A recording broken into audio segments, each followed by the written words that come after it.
Okay, so in last episode we glued up the blank for the neck. I was hoping to also mill the fretboard and get some other things done, but my planer broke on me, so I need to take it apart and fix it. But I don't want to do it now because I feel like I'm a little bit on woodworking. I'm on a roll with woodworking and I'm getting things done. Yeah. So instead I'm going to focus on the body, which is right here. When you're doing guitar building, and especially if you're making more than one guitar at the time, which I'm not doing for this video, series of videos, this build, but when you're doing this sort of things, you want to make sure that you don't have a bunch of dead time where you're just waiting for glue to dry, because that kind of sucks. Especially if you're like me and you don't have a lot of time to do the things that you want to do, and you have to value the time you have to do things. You have to get things done. So instead of focusing on fixing the planer, which is just going to eat up the rest of my day, I'm just going to skip that part and go over to the body. This has already been milled and everything about this is perfect. It has a little bit of a rough spot right here, as you can probably tell if you look closely, but that will just disappear when we go to sanding. So, you know, we can cut out the final shape of the body and we can do the round over and the belly carve and the armrest carve, and we can do all of that now before it gets too late. And then when the neck is done, we can come back to this and we can route the pocket for the neck and the cavities for the controls and the pickups and all of that. We have to make a template for one of the pickups at some point as well. So there is a bunch of things that we have to do. So it's gonna have to be split up in a bunch of weird videos that are all crisscrossing and going up in the wrong order and wrong direction, but that's just the way it's gonna have to be. Unfortunately, maybe, I don't know. Or maybe that's good. I don't know. You get to see how crazy it is and chaotic it is when I actually am building things. So yeah. Let's get going. The first thing we need to do is find the template in my pile of 100,000 templates. And then we have to just stick it down on this with a little bit of double-sided tape, which I have here. I know someone is always telling me about the super glue and masking tape trick, so you don't have to bother with that because I have double-sided tape. It will do the same thing and is actually a lot better. I would only use the super glue and masking tape thing if I couldn't get really high quality good masking tape, but since I can get that, that's what I'm gonna use. So thank you for your concern, but I'm fine with my masking tape. No, my double-sided tape. But yeah, let's see if we can find the template and just jump into doing a little bit of wood cutting or something. Alright, you can't see anything. Something like that. Zoom in a little bit. Yes, high quality videos for high quality people. I don't know what I'm saying. Here's the template and here's the body. You can see sort of thing I got here going for me. Some lines, some things, and neck pocket drawn out, which doesn't really matter, it's just there to show me something. I have a center line here as well, which you maybe can't completely see because it's the glue joint in the middle here. Or maybe you can see that. It doesn't matter. It's not that important at the moment if you can see it or not. Let me find a razor blade. Do I have any razor blades? You think you have everything taken out and you have everything ready, and then you realize, I forgot the razor blades. I like using razor blades because it makes it easy for me. So I'll just put down a fair bit of masking tape, like so. It's a little bit overkill, I know, but I like to go overboard with the masking tape on guitar bodies, just because I'd rather have a difficult time getting things off than having them fly away on me. you know, just you know, I'm gonna have clamps help me hold this in place, so it's not gonna be a problem, or at least I hope it won't be. And yeah, I'll just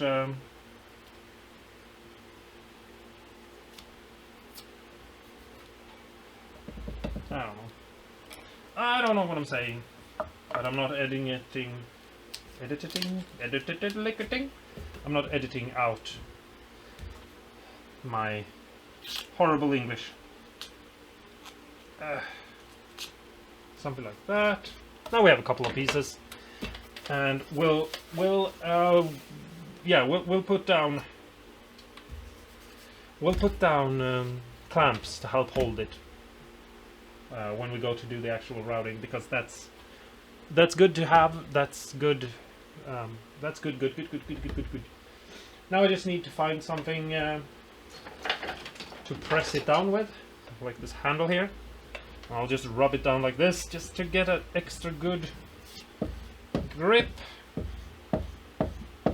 You don't want any air bubbles or anything, you know, but you also, if you can, press it down a little bit extra. It's good to do. And so yeah.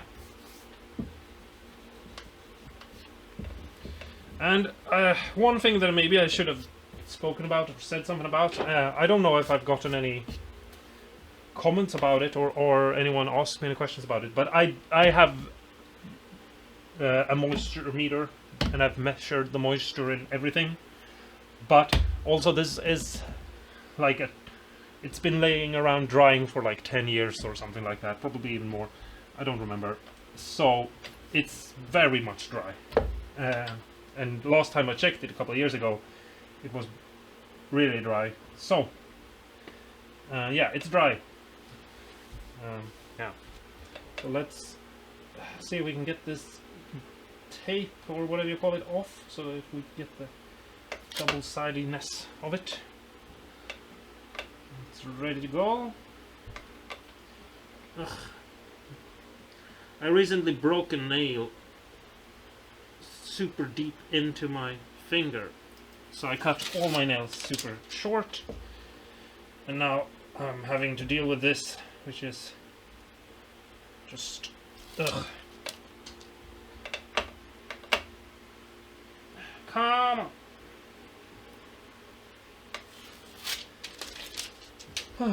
It's going better than I thought it would, but it's still annoying. Come on. There we go. Now comes the hard part, which is taking our template and trying to align it correctly, so that this seam here and this center line is all good.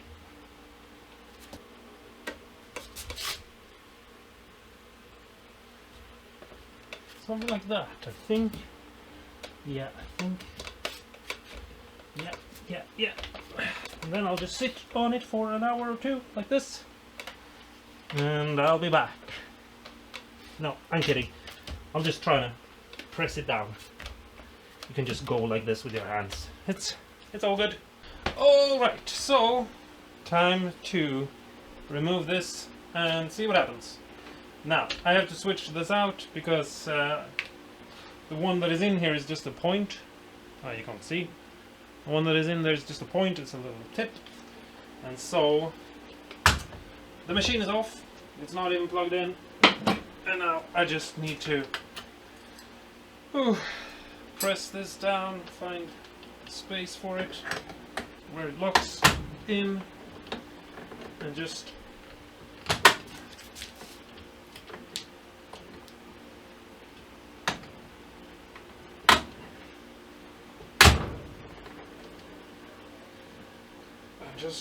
try to remove it. Damn, that was all tight. You don't have to overdo it when you're tightening them down, but clearly I don't know that. This one is really on there. I don't know. I don't remember the last thing I did with this one, but whatever it was, I over tightened it or something. It's like that sometimes, you know. And you can see it's just a little pointer. There's a bunch of different ones. You need to keep track of what you have and what you're working with so that you know what you're doing. For example, here we have one that is a little bit rounder in shape. You can see the little scoop. That's for doing the roundover. And yeah, the one we're gonna put in now, because I'm gonna put in a new one just because all the ones I have out here look a little shady.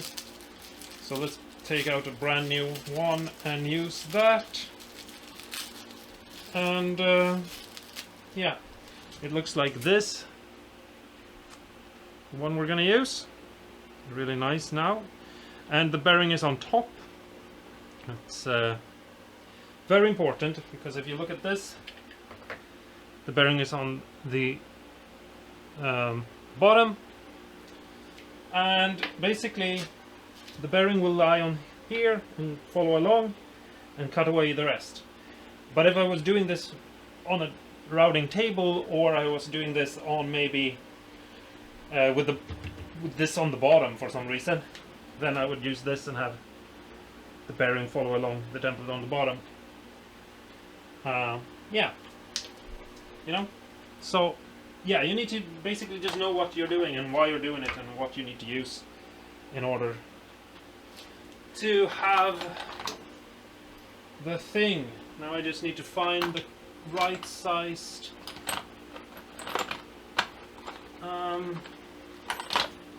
thing, whatever it's called. I'm losing all my words. Is it this one? No, different size. Everything is always different size. Have you ever thought about that? I don't think you have. Everything is always different sized. Everything is always different sized. And if it's not, then it's good to be you. Sometimes I can't get them out, and I hold them like this in my hand, and I take and I hit them with a nail punch.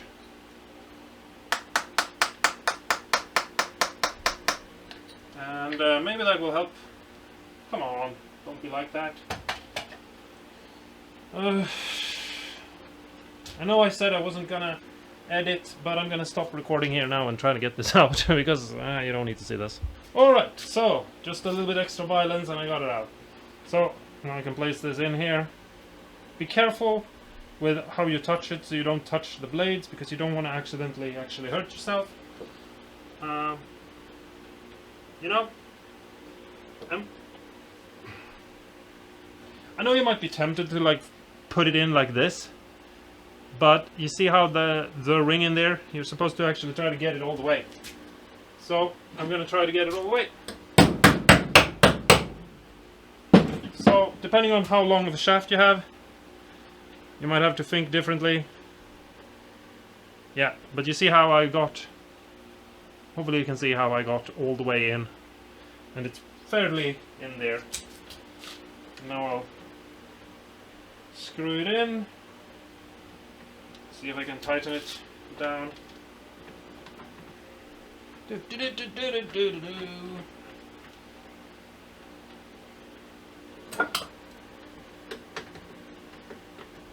get it snug, but don't over tighten. Like if you feel like that you're really having to do a lot and forcing it, then you might have to, then maybe you've done too much, you know?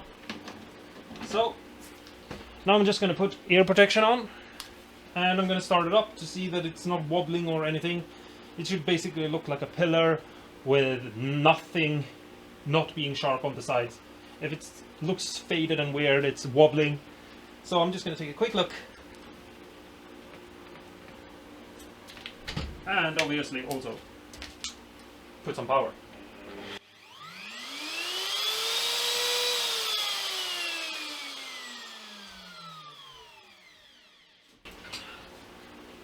Okay, so that looks good. Everything is working the way I want it to. So let's push this down to where the bearing is lying flush with the template, and lock it and just give this a go.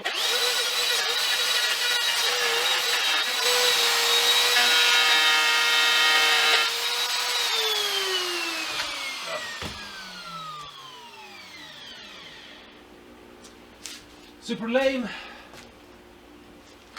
Okay, turn off the electricity and reattach. These holders are always so stupid. They're always fucking everything up for me. You always have to retighten them a bunch. They always pop out when you don't want them to. So yeah, we already have our first mistake, which is right here. I hope we can sand that out. Ugh. God damn it. And power.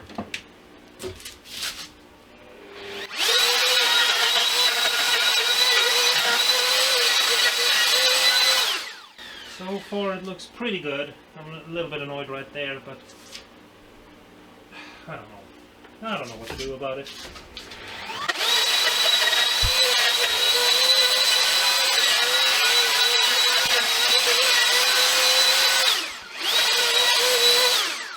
And again, just try to take off as little as possible at the time. So that you don't get any tear outs.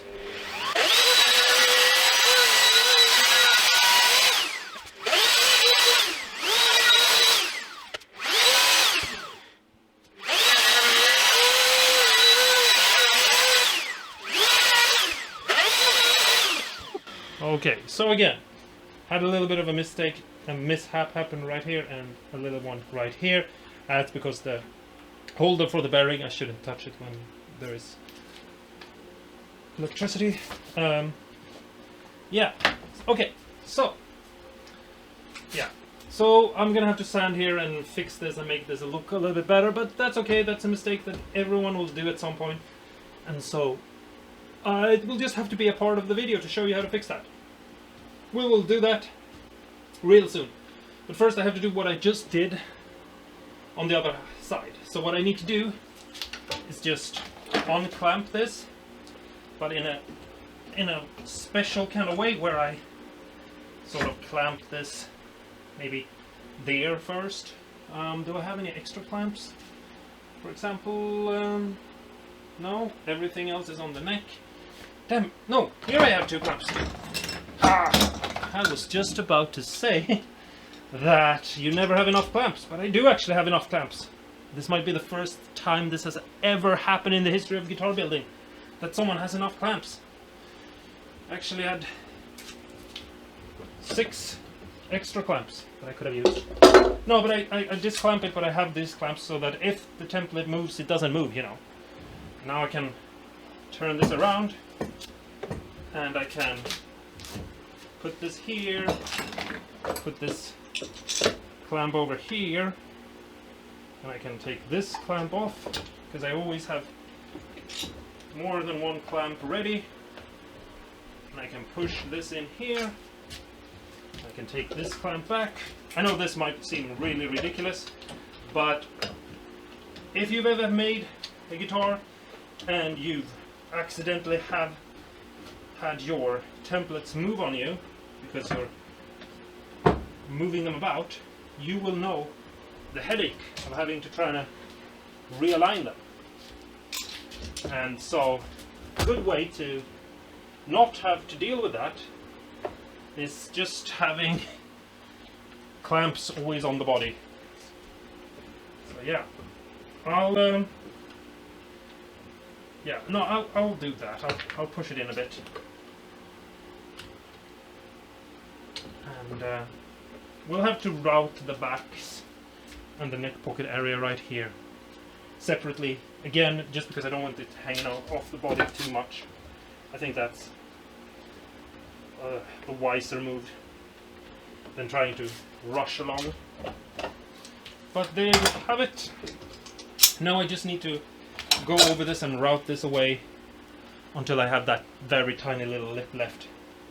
And then we can go on to that part, routing away that, because it's possibly more trouble than you might think.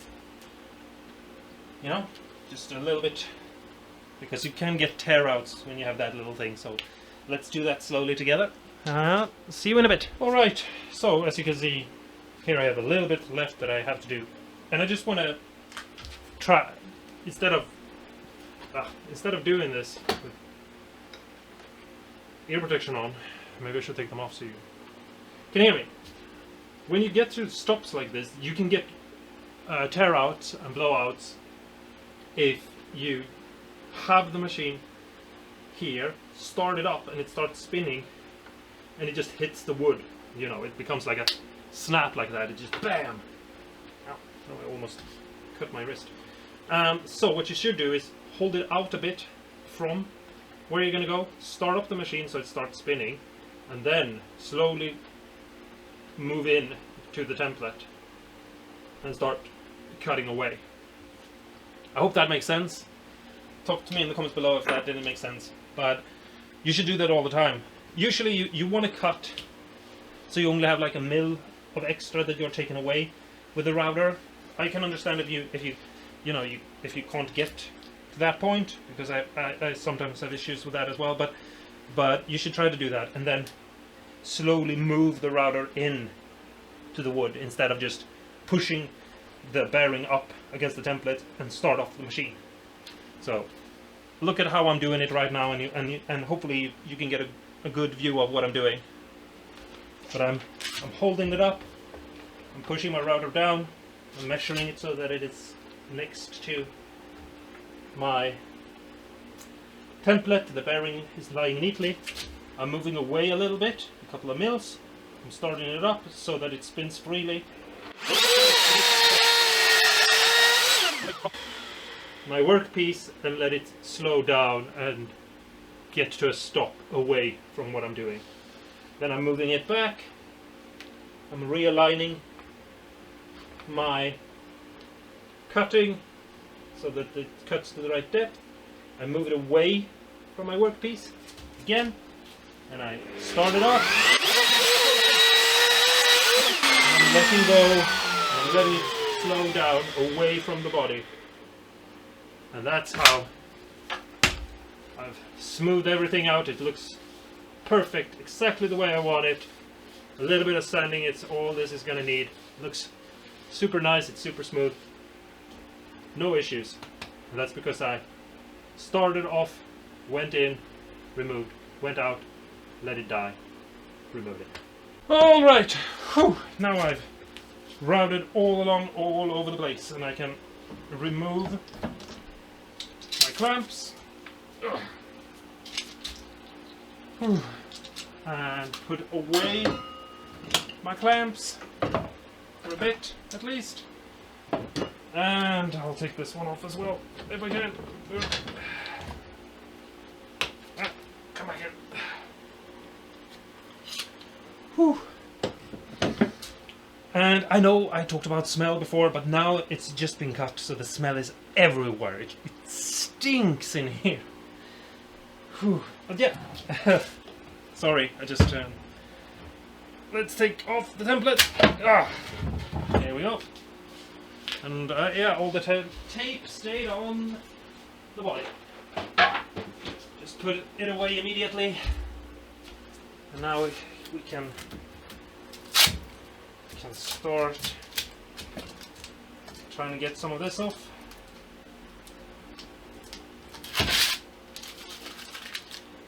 Okay, so the thing is, you want to start out with everything being super, 100% as close as you could possibly get it to being flat and straight and perfect.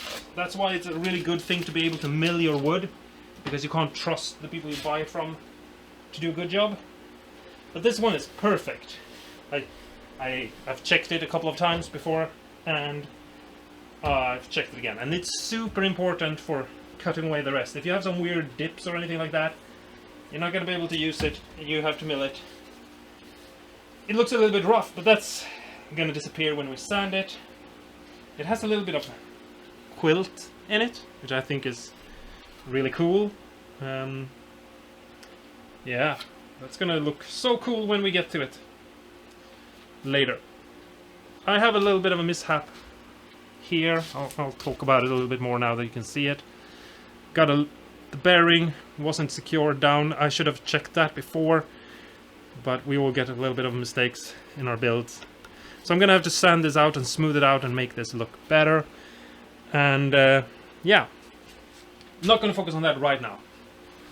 Now I'm gonna clamp this down again, and we're gonna route away, and we're gonna be extra careful, because before we had to worry about this upper edge here, and then we had to not worry as much, but still be careful, obviously, to not get a tear out in the middle. But here it's very easy to get tear outs and blowouts of the wood just falling apart, and I really don't want that to happen.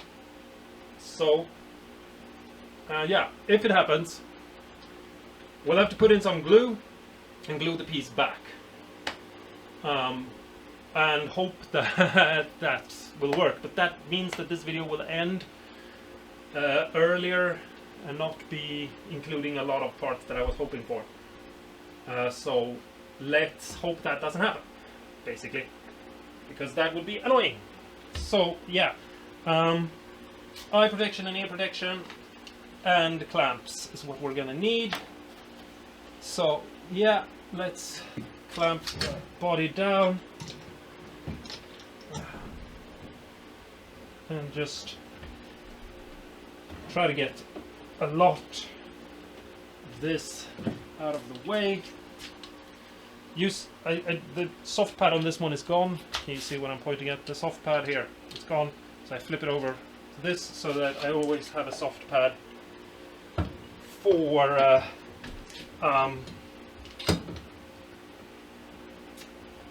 the actual wood, because I don't want to do anything weird to it, dent it or anything. I also have my own made soft pads, but I think I don't actually know where they are. So yeah, I can make a video showing you how to make those if you want to. It's super easy to do. But yeah, that would be another video. Okay, let's see if we can do it here.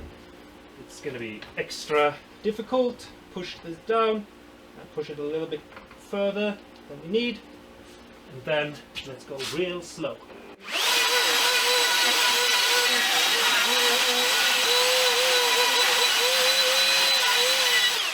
Let's take a look here and be really careful, because the upper horns here, always a scary place where you can get some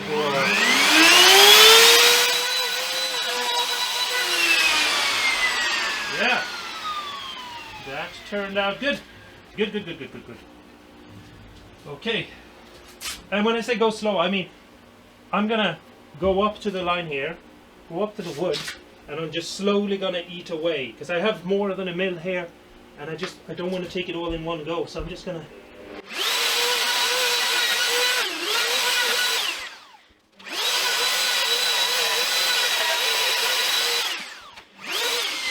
There we go, and now we just clamp the body,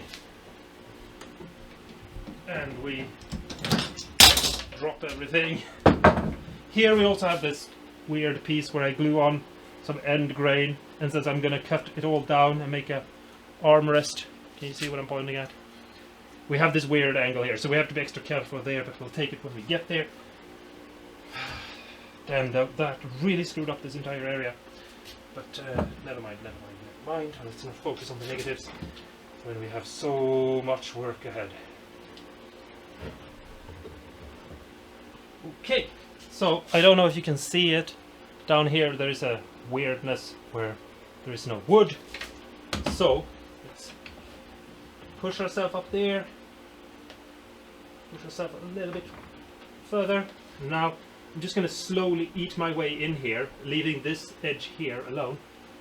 I don't know if you can see it. Let me change the angle. You see this weirdness here? If I come in and I eat away and work my way in here, leaving this alone and not touching it, basically, I think we can not get a tear out, and then just route away this and then come back to this. So let's see if I can.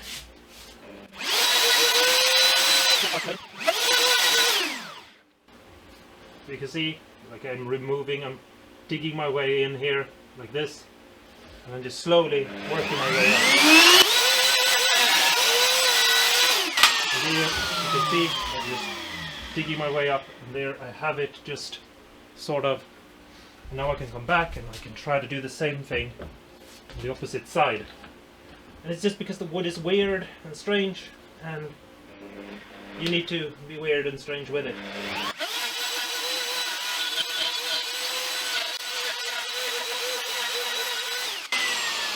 There you have it.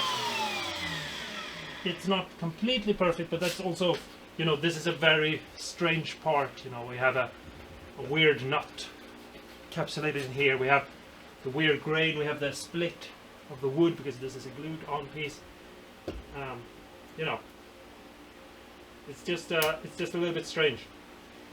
Like that. Now you can see here we have, and again here we also have the problem of this grain here we'll cut with, but then here we'll cut against the grain, and it will want to break out, and so we have to slowly work our way in, just removing a little bit and a little bit and a little bit until we have it. I'm going to start from here and just go slow. You see how I managed to basically remove it all. You can't really see that I've been here working, and it's just because I moved in one direction, I moved in the other direction, and since I knew I was cutting in the wrong direction because it's spinning in that way, I just slowly worked my way in there instead of taking it all in one go. Had I taken all of that in one go, this entire side would have just been flying out. So, yeah. Let's continue.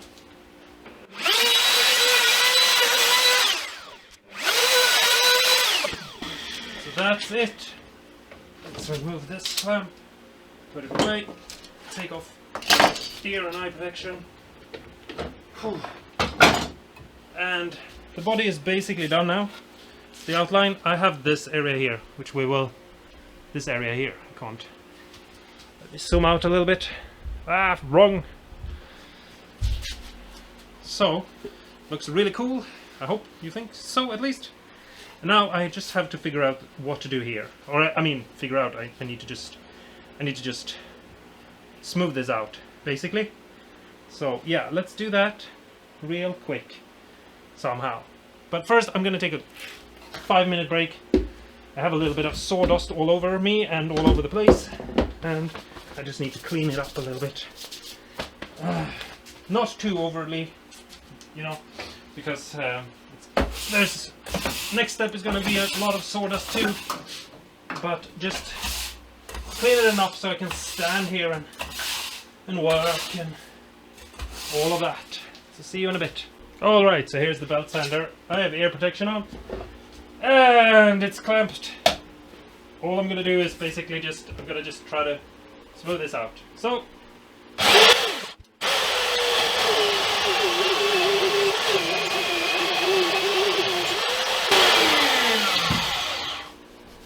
I think it's about time we get some new sandpaper on this.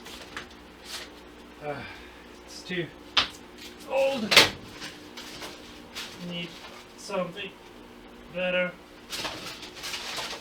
Oh, is this the right size or right line? There we go. Come on, get in it.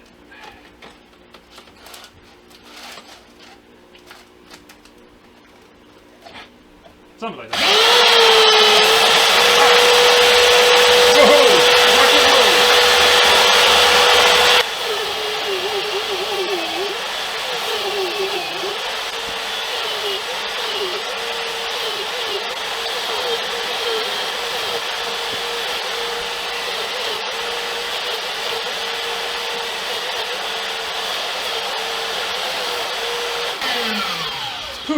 Okay.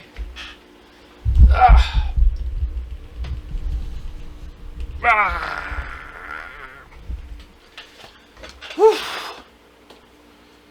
Whew. There we have it now. It's all good. It all smooth out and nice. It's not perfect because obviously I made it look perfect with the template, but very few of you, I shouldn't say all of you, because maybe one of you have one of my guitars and you're sitting there going no, I don't know where I'm going with this. Sorry, I'm getting really tired, but I have 3 more steps I want to do in this video, so let's get to it. I'm gonna take a quick break, just get something to drink and let the air circulate a little bit, because it's a bit too much of the smell of this wood right now. And then we're gonna just we'll just continue. I don't need to sit here and explain what we're gonna do when we're really soon gonna do it, and you'll just see it.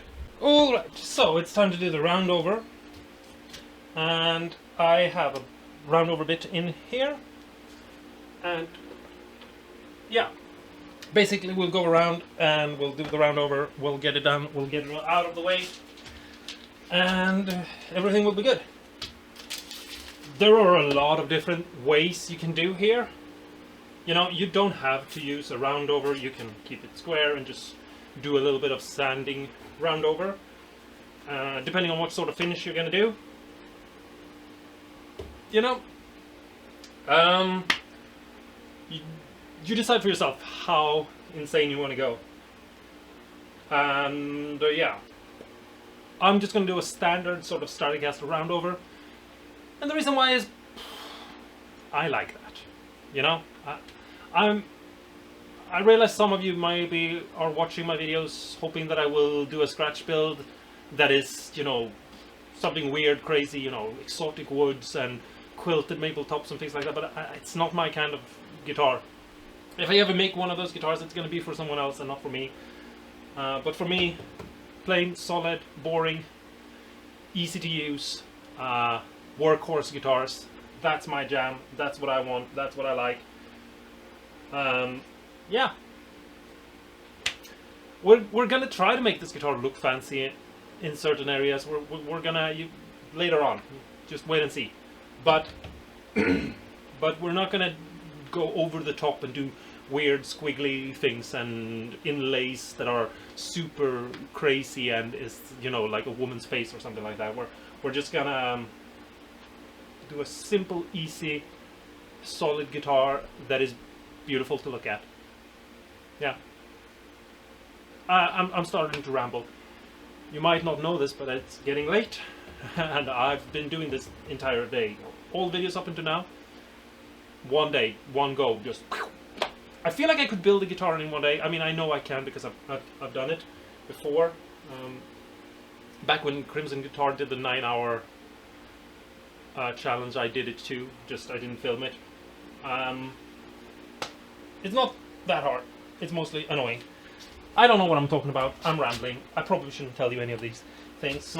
Soon I'm gonna start switching language and I'm gonna tell you about my problems or something. I don't know. Yeah. So first off, before we start this up, it's not plugged in, first of all, so we can touch things. We're going to move this up to the edge. And we don't want this to dig in a weird way and create like a little gap. We want to create as much of a perfect roundness as we can. So I'm going to take something and I'm going to place it under here as a stop. And I'm going to move this up so that I get a perfect just before hitting. And I might have to use the micro adjustment here to micro adjust it down. So let's put this in and ear protection on, and let's just round a little bit here. Yeah. Ugh, fucking cables everywhere. Let's push this down very little amount and do it again.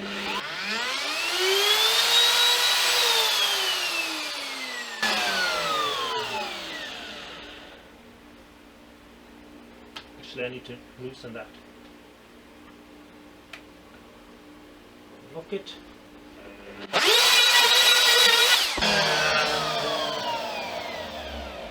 Move the body around a little bit. Like so. And let's do it again. Let's be extra careful around here.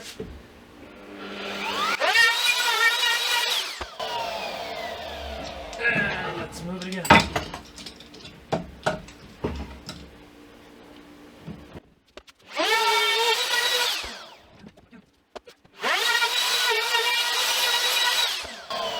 That is just what I want.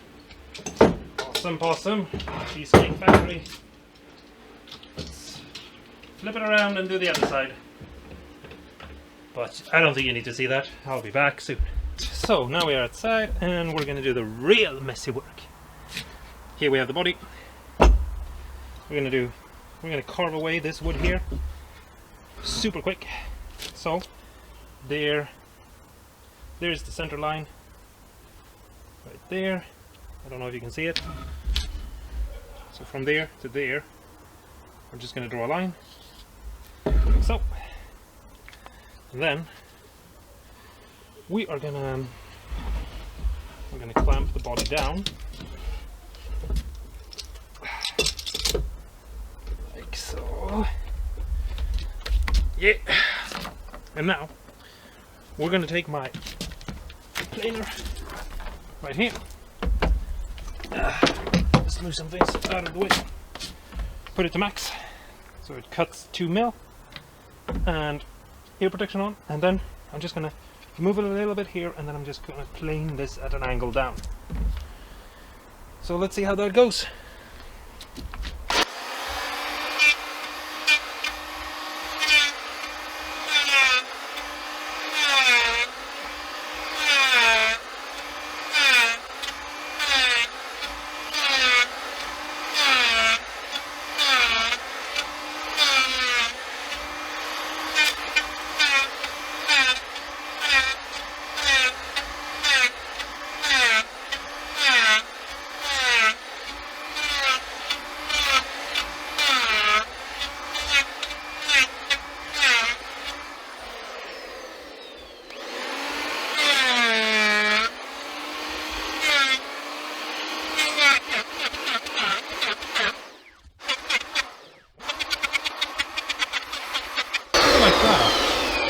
Obviously we're gonna have to sand it and do the round over again and smooth it out, but we got rid of that weird knot there.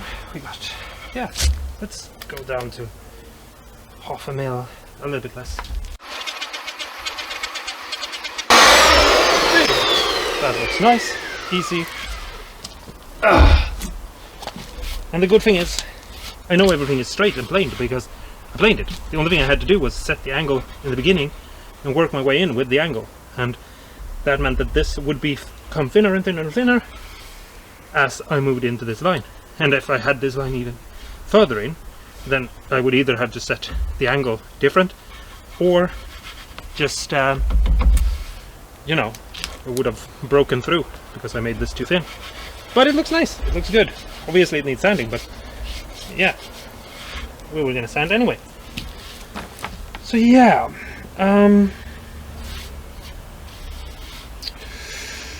right, next step is using my angle grinder. So let me just untangle it and get it out. And let me just flip the body over. This is going to be a little bit more tricky, but it won't be so tricky that we won't do it. Yes. So, there we have it. But first we have to establish some lines. So, let's see here. Here we have the middle of the body. So let's mark it out. Something like that.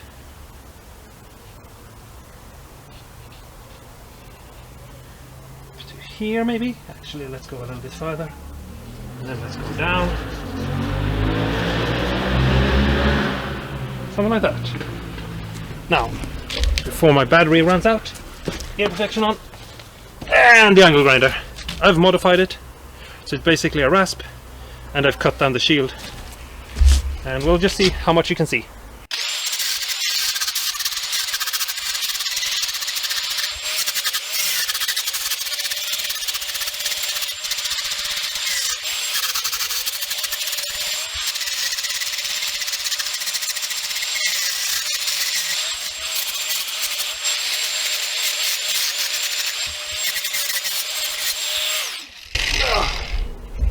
I think that will do for now. I need to finalize this and make it a little bit perfect and sand and smooth everything out, but I have to do a lot of sanding and smoothing out anyway, all over the body, so we'll do that in another video.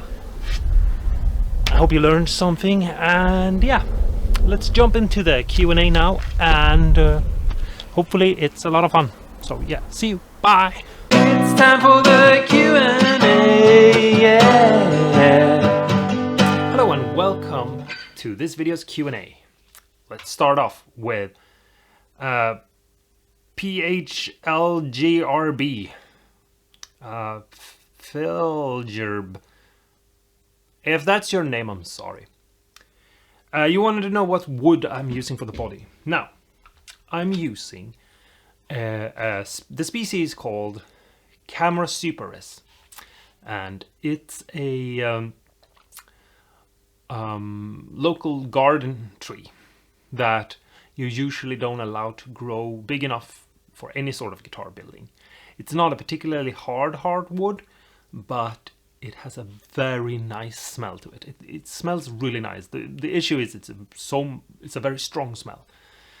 I think I say in one part that it's like being sprayed in the face with a perfume, and that's basically what it is like. It's kind of hard to work with because of the smell. It will affect you, and you'll get irritated after a while, especially if you work in a small area like I do right here.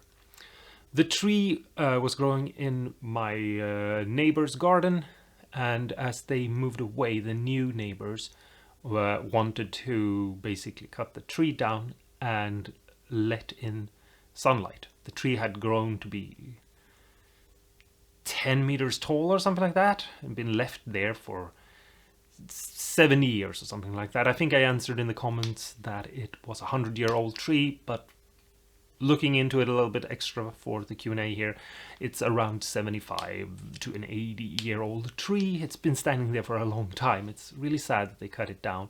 It was really nice and beautiful, really big, you know, really thick like this or something. They did that, and I just didn't really feel right about it. So I asked them if I could take the big chunks of it, and they were happy to do so.